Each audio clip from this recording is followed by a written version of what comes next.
This lecture is called Use What You Have, and the point of this lecture is to help you to be sure that you answer the task, or answer the prompt, or answer the question.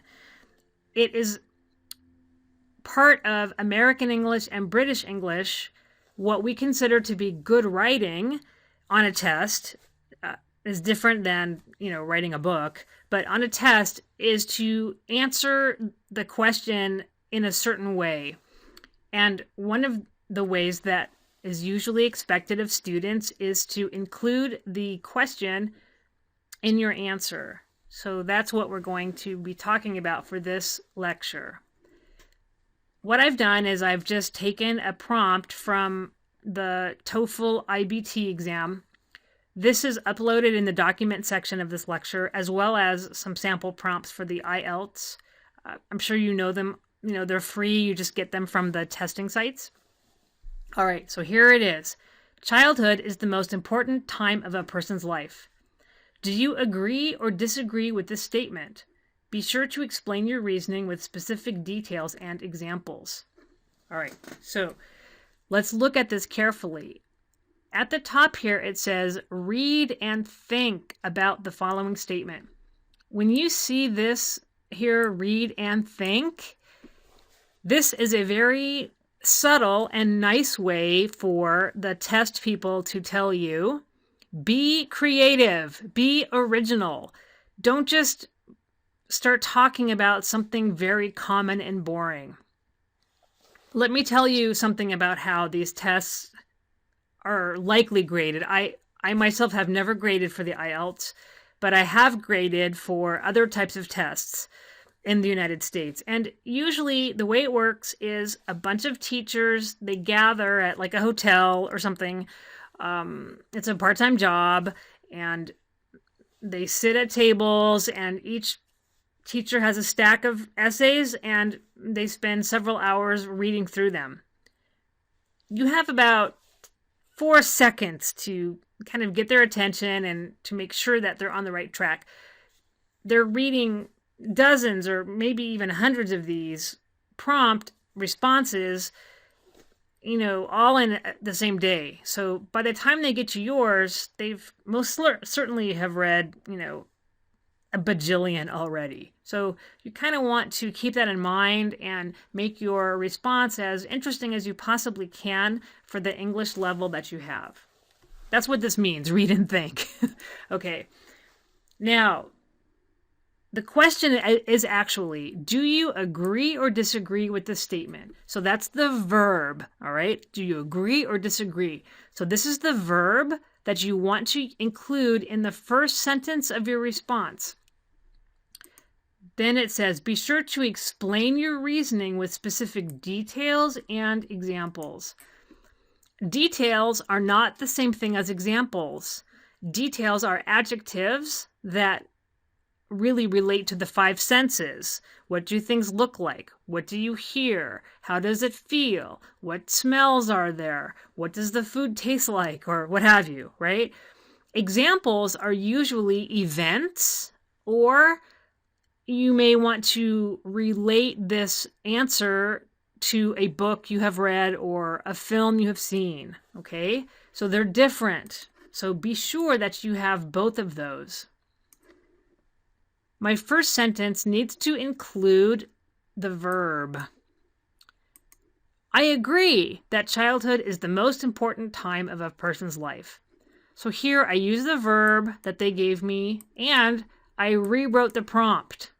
Childhood is the most important time of a person's life.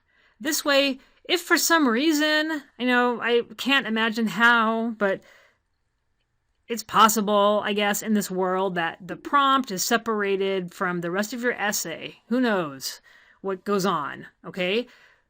In any event, the person who's going to grade your essay can still grade it even if they don't have the exact prompt, because you have just told them what the prompt is.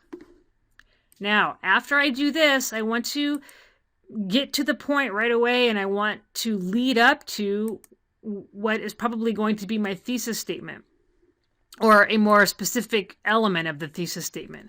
My first sentence is really my thesis, but Here we go. During this time, people learn the basic essence of who they are and what is important to them. They learn morality and how to prioritize aspects of their life. Okay, actually, I don't need a comma here. That was a mistake. So, because remember that this how to prioritize aspects in their life is a dependent or subordinate clause. So I don't need a comma here. They learn morality and how to prioritize aspects of their life. All right, so now you have a good opening couple of sentences. You've included the prompt in your sentence so the reader knows that you're on task. And then you've given some hint about how you're going to organize your essay. You're going to talk about how they learn morality and how they learn to prioritize aspects in their life. All right, and then you could continue on and say, to begin, that's a good starting word, a good transition word. To begin, people learn right from wrong. People learn what is right and wrong and how to be fair and equitable. Okay? So now, again, when you're writing, you want to try to vary the vocabulary as much as possible, and you want to be sure that you write in the same order that you have mentioned something. So here I mentioned that they learn morality. That's the first thing I mentioned. So that should be the first thing that I talk about, okay? And this is just an example. And I have a transition word, so that tells the reader, okay, I realize that this is my first point, and I'm using an English transition word to do it. You could say first, people learn, or to begin, or most importantly, or whatever transition word you like. Actually, it's more of a sequence word because it's telling you the order. Okay, now the last thing I want to mention to you is vocabulary. This is where students lose points because they either use words incorrectly or they use the same few words over and over and over. So notice that I've used different words. Essence, right? What does essence mean? It's just a word that means the basic stuff, right? Essentially. So anytime you want to say stuff, you could probably use essence. Prioritize. This is another way to say, that you need to put things in order, right? What's the most important to you? What's the less important to you? It's the same thing as, what is important to them. Prioritize. The same meaning, but I'm showing that I have some vocabulary. Aspects. Aspects just means elements or parts. Just a different word to vary the vocabulary. And just by doing this, I've gotten already a ton of points. And then here, again, fair. Okay, everybody probably knows that word, but to use equitable, which means practically the same thing, it's showing that you have a variety of vocabulary and that you're able to use it properly and in different forms, as a noun, as a verb, as an adjective, however.